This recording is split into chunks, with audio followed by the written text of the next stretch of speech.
Welcome back, everybody, for your stimulus news today. On this episode, we're going to give you an update on where everything stands. Nancy Pelosi's new $2.4 trillion bill that is being currently written now. It's going to be probably unveiled and voted on in the House. And we're going to talk about how that impacts the state of negotiations for the next stimulus bill. Once again, welcome back to your stimulus update for today, Monday, September 28th. Before diving into the current state of the stimulus negotiations and this new bill, I wanted to talk a little bit about the millions of ballots that are being mailed out for the election, including the absentee ballots, because there are reports coming out from Virginia that thousands of ballots have been duplicated and mailed out to individuals. This is not fake news. This has been verified by officials there, including officials in the county. More than 1,000 Virginia voters who applied for absentee ballots have received an extra one in the mail. This is according to Republican Party officials on Friday. Not just Republican Party officials. There are other county officials who are verifying this. Officials blamed the confusion on label printing machines that jammed, erroneously causing some to be duplicated when entire pages were reprinted due to damage just to some of the labels. And before the supervisors caught it, the people applying the labels applied them to the entire sheet of labels rather than just pulling out the ones that should have been processed. This, according to Fairfax County Registrar Gary Scott. So there was a few labels that had printing mistakes on it, and instead of just fixing those mistakes, they printed out entire sheets of absentee ballots and then sent out duplicate ones. And so here's the issue for me when it comes to sending out all of these election ballots this way. There is more protection for absentee ballots because they need to be requested by the individual. So there's verification from the individual requesting it and the address that they are located at. So there's more protection there. But now we're getting into the state where we're just mailing out millions of these things without that initial protection. The problem is in order to do this, you need to really go through 3 steps in order to process the absentee or just the mailed out election ballots. The first step is you need to print them off at these printing stations with these large machines. The machines have to be correct. The addresses have to be correct. The names have to be correct. All the information has to be current, updated, and verified. There is no way that all of that is going to be able to happen seamlessly. And so I would say if at the printing station location, the first step in this, there's only a 1% error that goes on, I think that's fair. We should expect there's going to be at least a 1% error with these mailed out ballots at the printing location itself. Then when they're printed off, they're going to have to be sent to the individual's location of residence, probably by USPS, of course.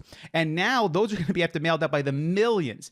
I would say that's obviously a big thing to deal with. You're talking about getting them to the correct addresses, the right locations, on time, and all of the rest. Mailing them out, there could be a 1% error there as well. That is fair. Most agencies have reported a 2 to 3% error when it comes to mail by USPS. Then USPS is going to have to pick up those ballots and get them to the counting locations. When USPS does that, let's say that there's a 1% error in that as well. Again, that is very fair. Once they get to these counting locations, and there are thousands of them because there's over 3,000 counties in the United States of America, and there could be duplicate counting locations in many counties due to how many individuals live there. Then they have to get those ballots. They have to sort them. They have to signature verify them. Then they have to open them. They have to scan them. They have to ballot review them, tabulate them, and give the results. You have to go through all of these steps just to count one individual's ballot. Let's say that there's a 1% issue there. All of a sudden you see with these very small errors, and I'm being very fair with these numbers here. There's many cases where there's a 2 to 3% error. That's at least a 4% error right there. That is what you call a margin of error that could impact a presidential election. And this is the problem people have. Now, other individuals will say, well, wait a second, we do this with absentee voting. The difference between absentee voting is an individual has to actually request that, meaning they have to sign off on it. They have to verify where they live. They're making the request. In addition, it's not in the hundreds of millions or whatever we're going to end up seeing being mailed out to people, and we're already seeing problems. I figured I would share this with you just to give you a little bit more information on some of the issues with this. I do foresee problems coming up with the election. I would not be surprised if it looks like one candidate has won the night of the election, and there are mail-in ballots that haven't been counted in the thousands, if not tens of thousands, perhaps even hundreds of thousands of the night, and there are calls to hold off the results. And we're going to go day 1, day 2, day 3 of counting these ballots up, and it's going to be chaos. I could foresee that happening. I figured I'd share that information with you. Hopefully you guys find that valuable and informative. But getting on to the stimulus. So here's the state of the stimulus right now. Nancy Pelosi and House Democrats are currently writing a new $2.4 trillion bill. This is the one that she's been trying to negotiate with Steven Mnuchin, except she hasn't actually had anything in writing. She just wanted $2.4 trillion blank, and then they would write it after they got the number. Steven Mnuchin and Mark Meadows were like, yeah, we're not going to do that. So what Nancy Pelosi did is she decided, with the help of some of her House Democrats, let's just go ahead and write up the $2.4 trillion bill. Like I said, it is being written as of the recording of this video, and it will likely be unveiled later this week and possibly even voted on later this week. And if it is voted on in the House, it will pass because there's enough Democrat support there in order for it to pass, at which point it would possibly be sent off to the Senate and voted on, or just dead on arrival, or whatever it is, because there's been no negotiation and agreement on it. Nancy Pelosi said this: when I have a conversation with the administration, it is in good faith. I trust Secretary Mnuchin to represent something that can come to a solution, and I believe we can come to an agreement. She is saying that she's doing this in good faith, that she's presenting this bill to give sort of a starting point so that negotiations can start back up. I think we have a chance to do something, and we want to, from Pelosi.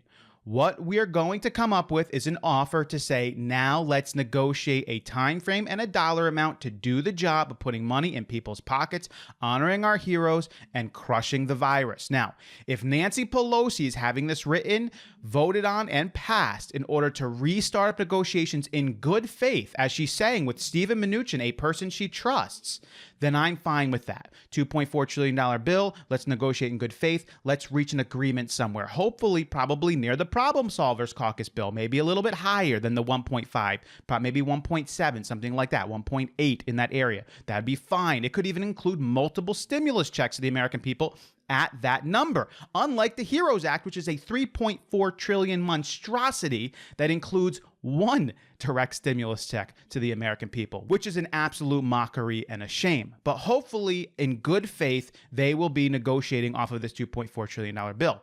However, if she passes the $2.4 trillion bill and she says, this is the bill, come up to this bill or nothing, that is not good faith negotiation. That is, you do what we say we're going to do or nothing else. I want to see her have that being the point at which she's willing to negotiate. Steven Mnuchin needs to come up on his number as well. I think Republicans are willing to do so. Many of them seemed excited at the Problem Solvers Caucus bill, so hopefully it will restart negotiations. However, there is that October 2nd date when the House is supposed to go back on recess, even though Nancy Pelosi said the House would not go on recess until a new stimulus package was finally passed. One officially we passed, not this $2.4 trillion one that would actually make it through both houses.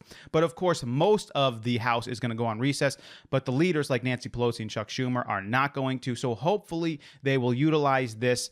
Everyone will go on recess except for Nancy Pelosi and top Democrat leaders. They will negotiate with Steven Mnuchin, and hopefully they'll use it as another starting point for negotiations to reach some sort of real, true compromise between the two sides. Also, by the way, the presidential debates are coming up this week, starting on Tuesday from 9 to 10:30 Eastern Standard Time. I'm going to be watching them. I'm going to be writing down all the interesting little quotes, hopefully get some video footage for you guys, and share the updates, the most important stuff that I see from it. It's going to be an interesting show, that is for sure. As always, I appreciate you guys. If you haven't subscribed to the channel as of yet, consider subscribing, like the video. I would love to have you come along with us. Once again, I will catch you next time.